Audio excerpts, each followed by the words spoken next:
Bonjour. Dans cette vidéo effarante et confondante, nous parlons du problème général et universel de la Renaissance artistique. Si on parle de la Renaissance artistique, c'est parce que la Renaissance, qui se déroule en Europe occidentale entre le XVe et le XVIe siècle, c'est une révolution culturelle. Et l'art, c'est l'expression la plus élevée, la plus aboutie de la culture. L'art, c'est aussi ce qui détermine notre façon de voir le monde, notre regard sur les choses, notre regard sur nous-mêmes aussi. Or, l'art de la Renaissance, il a lui aussi connu une révolution.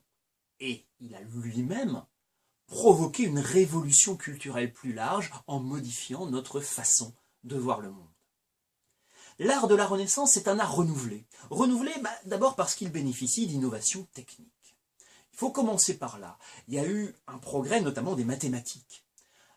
Au début de la Renaissance, on met au point la perspective grâce au progrès de la géométrie. La perspective, ça permet d'offrir une représentation du monde qui tient compte de la profondeur. On représente enfin les trois dimensions. La peinture est plus réaliste, elle est plus conforme au monde réel. Et puis cette peinture, désormais, c'est de la peinture à l'huile qui est mise au point en Italie et en Flandre. Et cette peinture à l'huile, ça permet aux peintres de mieux jouer sur les couleurs, sur les contours. Les tableaux représentent mieux les volumes. Les tableaux représentent mieux les ombres. Ils représentent mieux le drapé. Ils représentent mieux le jeu de la lumière. Les peintres italiens développent de nouvelles techniques, comme ce qu'on appelle le clair-obscur. Le clair-obscur, c'est une technique qui permet de peindre une scène qui se déroule dans l'ombre. Ils développent aussi le sfumato. Le sfumato, c'est cette technique qui donne un peu l'impression qu'il y a un voile de vapeur qui adoucit l'ensemble du tableau. Au même moment, on redécouvre les œuvres d'art de l'Antiquité grecque et romaine. Les artistes les admirent et ils s'en inspirent. On représente un monde de symétrie. Un monde où tout peut se traduire en ordre mathématique pour mettre en évidence que le monde est parfait. Cette perfection du monde, on la voit aussi dans le chef-d'œuvre du monde, c'est l'homme. L'homme a aussi sa perfection et il est représenté avec un souci d'exactitude, avec un souci de régularité, encore une fois, toujours en fonction de proportions mathématiques. Cette perfection de l'homme, on la retrouve dans la représentation des sentiments. Désormais, les artistes travaillent à faire ressortir les sentiments de leur sujet, pour montrer que l'homme est capable des sentiments les plus élevés et les plus beaux. La tristesse extrême, mais aussi la retenue, la dignité d'une mère qui perd son fils.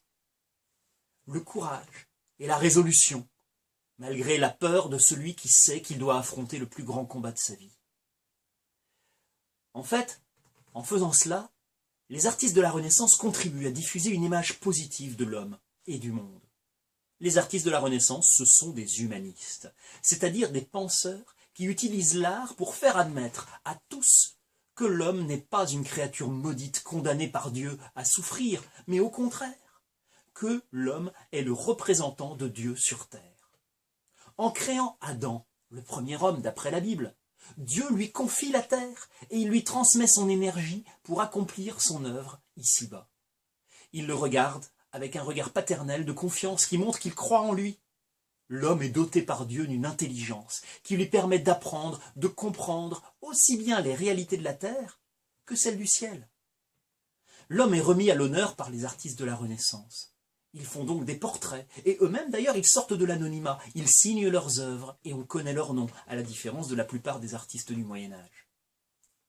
Les artistes de la Renaissance font partie avec les penseurs, eux-mêmes d'ailleurs sont des penseurs, ils font partie avec les penseurs, avec les écrivains, de ce qu'on appelle la République des lettres. La République des lettres, c'est ce réseau de savants qui correspondent et qui s'échangent des informations, des livres et des idées.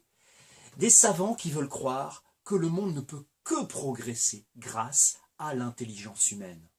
L'art de la Renaissance, c'est une contribution fondamentale à cette nouvelle vision de l'homme et du monde.